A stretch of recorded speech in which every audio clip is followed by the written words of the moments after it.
പ്രിയപ്പെട്ടവരെ നമസ്കാരം. നമ്മൾ ഉണ്ടാക്കാൻ പോകുന്നത് വളരെ സിമ്പിൾ ആയിട്ടുള്ള ഒരു വെള്ള സ്റ്റ്യൂ ആണ്. നമ്മുടെ വെള്ളയപ്പം, അതായത് പാലപ്പത്തിൻ്റെ ഒപ്പം കഴിക്കാൻ പറ്റുന്ന ഒരു സിമ്പിൾ റെസിപ്പി. അപ്പോൾ നമുക്ക് കഴിക്കാൻ കിടക്കാം. നമ്മൾ 300 ഗ്രാം ഉരുളക്കിഴങ്ങ് ഇങ്ങനെ കഷ്ണങ്ങളാക്കിയിട്ടുണ്ട് കേട്ടോ. അത് നമുക്ക് ആദ്യം വേവിച്ചെടുക്കാം. കുക്കറിൽ ഉരുളക്കിഴങ്ങ് ഇട്ടു നമ്മൾ ഒരു ഗ്ലാസ് വെള്ളം ഒഴിക്കുക. ഇതിലേക്ക് ആവശ്യമുള്ള ഉപ്പിടുക. ഇനി ഒരു 3-4 കറിയാമ്പൂ, ഒരു 2-3-4-5 കഷ്ണം കറുവപ്പട്ട അത് ഇതിലിടണം കേട്ടോ. ഇതൊന്ന് മിക്സ് ചെയ്യുക. എന്നിട്ട് നമ്മളിത് വേവിക്കാൻ വയ്ക്കണം. ഒരൊറ്റ വിസിൽ അടുപ്പിച്ചിട്ട് ഒരു 3 മിനിറ്റ് വരെ സിമ്മിലിട്ട് വയ്ക്കുക. എന്നിട്ട് തീ ഓഫ് ചെയ്യുക. എന്നിട്ട് കുക്കർ തുറക്കാൻ പാടില്ല, ചൂടാറി കഴിഞ്ഞിട്ട് കുക്കർ തുറക്കാം. അപ്പോൾ ഉരുളക്കിഴങ്ങ് വെന്തിട്ടുണ്ടാവും കേട്ടോ. ഒരു പാത്രം അടുപ്പത്ത് വെച്ച് ചൂടായിട്ട് അതിൽ 3-4 ടീസ്പൂൺ വെളിച്ചെണ്ണ ഒഴിക്കുക. അത് ചൂടായി കഴിഞ്ഞിട്ടുണ്ടെങ്കിൽ ഒരു 1.5 സവാള, ഒരു 5-6 പച്ചമുളക് ഇങ്ങനെ അരിഞ്ഞത്, പിന്നെ ഒരു ചെറിയ കഷ്ണം ഇഞ്ചി ഇങ്ങനെ നീളത്തിൽ അരിഞ്ഞത് കേട്ടോ. അരിക്കണ്ടിടാം. ഒരു കതിരി വേപ്പിലിടാം. ഇത് ഭയങ്കരമായിട്ട് മുറിച്ചെടുക്കാൻ പാടില്ല. ഒരു 3/4 ലെവലിൽ സവാള ഇതൊക്കെ മൂപ്പിക്കണം. ഇതിപ്പോ സവാളയും ഒക്കെ കറക്റ്റ് ഞാൻ പറഞ്ഞ രീതിയിലേക്ക് ആയിട്ടുണ്ട്.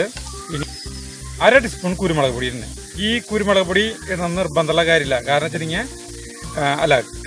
ശരിക്കും പറഞ്ഞില്ല, കുരുമുളകിന്റെ ടേസ്റ്റ് ഇഷ്ടമില്ലാത്തവർ കുരുമുളക് ഇട്ടണ്ട.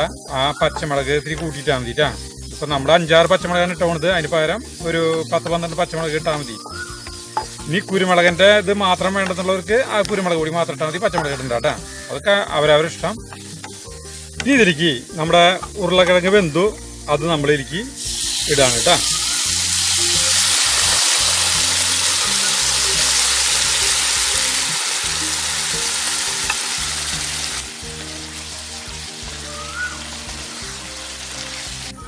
ഇനി നമ്മൾ ഒരു നാളികേരം ചെരുക്കി അതിന്റെ പാലെടുത്തിട്ടുണ്ട്. ഇത് 2ാം പാലാണ്, പിന്നെ 1ാം പാല് വേറെ ഉണ്ട്.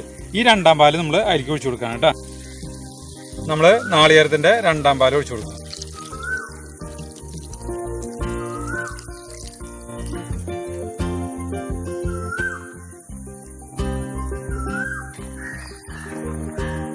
ഇനി ഇത് നന്നായി തിളച്ച് കുറുകണം. അപ്പോൾ നമ്മൾ 1ാം പാലിലേക്ക് ചേർക്കാം കേട്ടോ. ഇപ്പൊ തിളച്ചുകൊണ്ടിരിക്കുകയാണ്. ഇതിലേക്ക് ഒരു 1/2 ചെറുനാരങ്ങ നീര് ഒഴിച്ചു കൊടുക്കാം കേട്ടോ. നമ്മൾ നാളികേരത്തിന്റെ 1ാം പാലെടുത്തു. അതിലേക്ക് ഒരു 5-6 ഏലക്കായ ഇങ്ങനെ കുത്തിപ്പൊടിച്ചത് അത് ഇരിക്കുക നാളികേരം പാലിലേക്ക് കേട്ടോ. ഇനി 1ാം പാൽ ഒഴിക്കാം കേട്ടോ.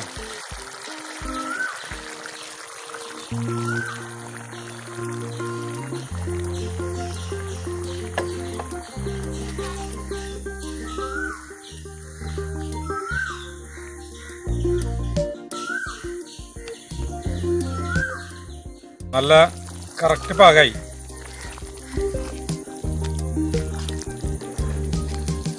അങ്ങനെ നമ്മുടെ സിമ്പിളായിട്ടുള്ള വെള്ള സ്റ്റൂ റെഡിയായി. ഇത് വെള്ളയപ്പം, പിന്നെ എന്താ ചപ്പാത്തിയുടെ ഒപ്പം കഴിക്കാൻ പറ്റും അറിയില്ലേടാ. വെള്ളയപ്പം, പിന്നെ എന്നിട്ടാ ഈ ഇടിയപ്പം, നൂലപ്പം, അതിൻ്റെ ഒക്കെ ഒപ്പം കഴിക്കാട്ടാ. വളരെ സിമ്പിളാണ്, എല്ലാവർക്കും വയ്ക്കാം. അപ്പോൾ നമുക്ക് അടുത്ത വീഡിയോ ആയിട്ട് കാണുന്നവരെ ഗുഡ് ബൈ.